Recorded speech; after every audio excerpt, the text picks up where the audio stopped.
অর্থাৎ কোনো জায়গাকে ফিল করা। আমরা যখন হাসি বা কথা বলি এই ধরনের লাইনগুলো কারেকশন করার জন্য অনেকের হয়তো নোজটা একটু ফ্ল্যাট, পার্মানেন্ট সাইড এফেক্ট নাই যদি সে একজন এক্সপার্ট অ্যাস্থেটিকের আন্ডারে করে। হ্যালো ভিউয়ার্স, আমি doctor Nitu Saha, consultant dermatologist. আজকে কথা বলবো একটা ফেন্সি চিকিৎসা নিয়ে অ্যাস্থেটিক পার্টের, সেটা হচ্ছে ফিলার। বাংলাদেশে ফিলার অনেক ধরনের আছে, তবে বাংলাদেশে মোস্টলি ফিলার বলতে আমরা হাইলোরিক অ্যাসিড যে ফিলারটা সেটাই মিন করে থাকি। ফিলার কথার মধ্যেই এটার কাজ বোঝা যায়। ফিলার অর্থাৎ কোনো জায়গাকে ফিল করা।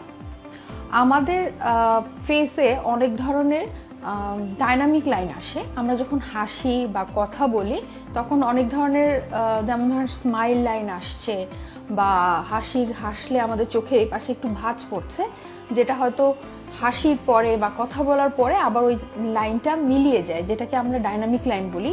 কিন্তু যেটা এজিং প্রসেসের কারণে অনেক ক্ষেত্রে দেখা যাচ্ছে যে আমাদের স্কিন এবং স্কিনের যে মাসলটা হয়ে যায় অ্যাক্টিভ এবং রিজিড, আর স্কিনটা হয়ে যায় লুজ। এই কারণে এই যে ডাইনামিক লাইনটা এটা আস্তে আস্তে পার্মানেন্ট লাইন হয়ে যায়। অর্থাৎ কিছু পার্মানেন্ট লাইন যেটা আমরা হাসির পরেও রয়ে যাচ্ছে বা কথা বলার পরেও রয়ে যাচ্ছে, এই ধরনের লাইনগুলো কারেকশন করার জন্য মোস্টলি ফিলার ইউজ করা হয়। যেরকম আমাদের স্মাইল লাইন কারেকশনের জন্য আমরা ফিলার ইউজ করি, যেখানে একটা গ্যাপ আছে সেটা ফিল করার জন্য আমরা অনেক সময় ইউজ করে থাকি। আবার অনেক সময় স্কিন লিফটিংয়ের জন্য আমরা ইউজ করে থাকি, বা ফেশিয়াল অগমেন্টেশনের জন্য। যেরকম অনেকের হয়তো তার লিপসটা অনেক থিন, সেটাকে সে হয়তো একটু প্রমিনেন্ট বা ভলিউমাইজেশন করতে চায়, বা সে হয়তো তার লিপের একটু শেপটা চেঞ্জ করতে চায়, সেক্ষেত্রে ওই জায়গায় কিন্তু আমরা ফিলার ইউজ করতে পারি। আবার অনেকের হয়তো নোজটা একটু ফ্ল্যাট, সে হয়তো সেই জায়গাটাকে একটু অগমেন্ট করতে চায়, সেক্ষেত্রেও ইউজ করা যেতে পারে।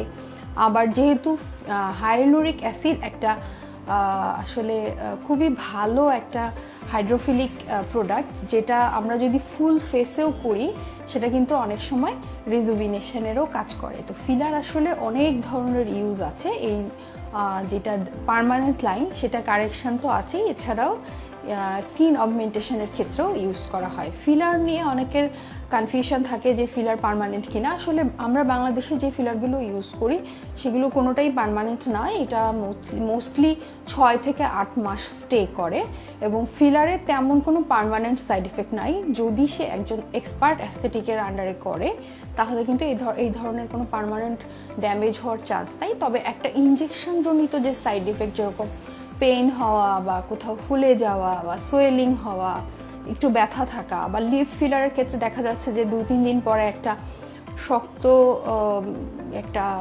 বাম্পসের মতো ফিল হওয়া, এই ধরনের ছোটোখাটো সাইড এফেক্ট অনেক সময় দেখা যায়, যেগুলো আসলে 7 to 10 ডেজের মধ্যেই রিজলভ হয়ে যায়। ফিলার একটা এমন চমৎকার চিকিৎসা যেটা আপনি যখন করবেন তখনই দেখা যাচ্ছে যে এটার যে রেজাল্ট সেটা শো করে।